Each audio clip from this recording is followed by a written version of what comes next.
आवाज। नवापुरात भारतीय जनता पक्षातर्फे भव्य तिरंगा रॅली उत्साहात। भारत माता की जयच्या घोषणांनी परिसर दणाणला। भारतीय जनता पक्ष नवापूर तालुक्याच्या वतीने स्वातंत्र्याच्या अमृत महोत्सव ही पर्वानिमित्त भव्य तिरंगा रॅलीचे अत्यंत उत्साहात आयोजन करण्यात आले होते। श्री शिवाजी हायस्कूल येथून या रॅलीची सुरुवात झाली। देशभक्तीच्या वातावरणात निघालेल्या या रॅलीत भारत माता की जय आणि वंदे मातरमच्या गगनभेदी घोषणांनी संपूर्ण नवापूर शहर व परिसर दुमदुमून गेला होता। महात्मा गांधी पुतळा येथे राष्ट्रगीत गाऊन रॅलीचा शिस्तबद्ध पद्धतीने समारोप करण्यात आला। या भव्य तिरंगा रॅलीत तालुक्यातील विविध शाळांचे विद्यार्थी, विद्यार्थिनी, शिक्षक, शिक्षिका, पत्रकार, सामाजिक राजकीय क्षेत्रातील नागरिक आणि कार्यकर्त्यांचा मोठा सहभाग पाहायला मिळाला। हातात फडकणारे तिरंगे आणि शिस्तबद्ध पदभ्रमण हे या रॅलीचे मुख्य आकर्षण ठरले। शासकीय यंत्रणेचा उत्स्फूर्त सहभाग या कार्यक्रमाचे विशेष वैशिष्ट्य म्हणजे विविध प्रशासकीय विभागातील अधिकारी व कर्मचाऱ्यांची झालेली लक्षणीय उपस्थिती। रॅलीमध्ये पुढील प्रमुख अधिकारी व कर्मचारी वृंद मोठ्या संख्येने सहभागी झाले होते। तहसीलदार दत्तात्रय जाधव, पोलीस निरीक्षक अभिषेक पाटील, सहाय्यक पोलीस निरीक्षक सानप मॅडम तसेच नगरपालिका विभागाचे समस्त अधिकारी व कर्मचारी वृंद, पंचायत समितीचे गटविकास अधिकारी देवीदास देवरे, गट शिक्षण अधिकारी देसले साहेब, सार्वजनिक बांधकाम विभागाचे अभियंता पवन नाईक आदी अधिकारी कर्मचारी उपस्थित होते।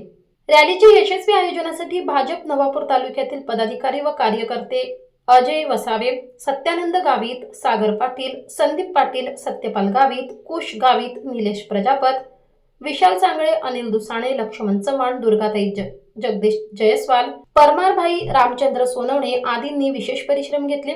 संपूर्ण रॅली दरम्यान पोलिसांचा चोख बंदोबस्त तैनात करण्यात आला होता। या रॅलीमुळे नवापूर शहरात अभूतपूर्व देशभक्तीचे आणि उत्साहाचे वातावरण निर्माण झाले होते। न्याय अन्याय न्यूज संपादक विजय तिजवीज, नवापूर।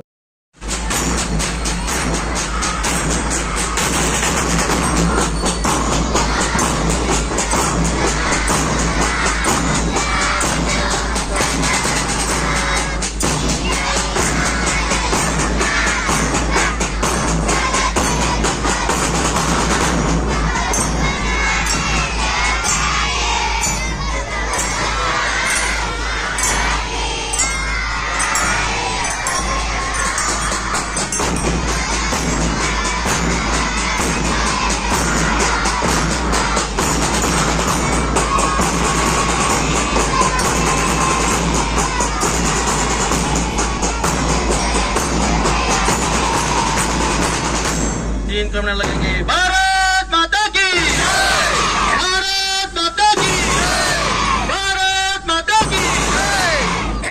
आदरणीय सर्व वरिष्ठ अधिकारी तसेच त्याचबरोबर सर्व सन्माननीय पदाधिकारी आणि माझ्या बालमित्रांनो, आज आपण ही तिरंगा रॅली काढली।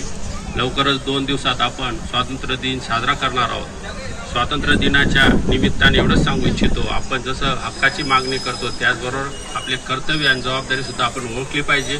आपण सर्वांनी या देशाबद्दलची आपले कर्तव्य जबाबदारी ओळखून आपण उत्कृष्ट काम करून आज देश बलवान करूया। थोडी शपथ आज घेऊया। जय हिंद, जय महाराष्ट्र, जय भारत। आज आपण नवापूर शहरात तिरंगा रॅली निमित्त एकत्र आलो आहोत। सर्वप्रथम सर्वांना शुभेच्छा देतो।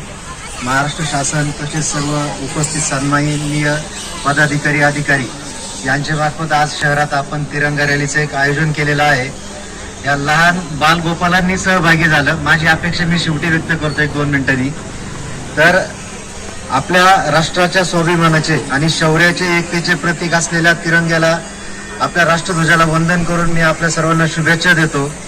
आणि बाकी हे वाचण्यापेक्षा मला जी अपेक्षा होती की एवढे लहान बालगोपाल सगळे एकत्र आले, त्यानंतर सर्व अधिकारी कर्मचारी एकत्र आहेत। सागर, माझी एक इच्छा होती का किमान हे जे बाजूला उभे राहते ते जर आपल्या रॅलीत सहभागी झाले असते तर आपल्याला अजून चांगलं वाटलं असतं। जे कोणी लोक माझं ऐकतील किंवा नंतर मीडियात बी जाईल, तर किमान नागरिकांनी यात सहभागी होणं गरजेचं होतं। आपण घरात बसून फक्त राष्ट्रप्रेम करणं, व्यक्त करणं याला काही अर्थ नाहीये। आपण सहभागी झालं पाहिजे, व्यक्त झालं पाहिजे, पुढे आलं पाहिजे। या निमित्ताने मी सर्वांना पुन्हा एकदा शुभेच्छा देतो। आणि खरंच सागरदादा असेल, वसावे साहेब आहेत, गावित साहेब आहेत किंवा सर्व सहकारी आहेत, सर्वांनी, विशालदादा आहेत, सर्वांनी अतिशय चांगलं नियोजन केलं। आणि किमान आपल्या शहरात आपण अशा तालुक्यात वागतो की आपल्याकडे सर्व धर्मीय सहभाग आहे आणि तिरंगा रॅली किंवा याचं एकच उद्देश आहे की आपण सर्व एक आहोत. म्हणजे आपण कुठला धर्म जात पंथ याचा कुठलाही घटक नसून आपण सर्व भारतीय आहोत, आपण सर्व एक आहोत. या निमित्ताने ज्या सर्वांनी आयोजन केलं त्या सर्वांचे पण मी आभार मानतो. सर्व बालगोपाळांना पुन्हा एकदा शुभेच्छा देतो. धन्यवाद. स्वातंत्र्य दिनाच्या पूर्वसंध्येला किंवा पूर्वसंध्येला नवापूर शहरात ज्येष्ठ नागरिक, विद्यार्थी, प्रशासकीय अधिकारी आणि राजकीय पक्षाचे पदाधिकारी यांच्यातर्फे तिरंगा रॅलीचे आयोजन करण्यात आलेले होते. यात सर्व ज्येष्ठ नागरिकांनी, राजकीय पक्षाच्या पदाधिकाऱ्यांनी व प्रशासकीय अधिकाऱ्यांनी सहभाग नोंदवलेला आहे. त्याबद्दल मी त्यांचे सर्वांचे आभार मानतो आणि 15 ऑगस्ट 2026 स्वातंत्र्य दिनानिमित्त सर्व नागरिकांना शुभेच्छा देतो. जय हिंद, जय भारत.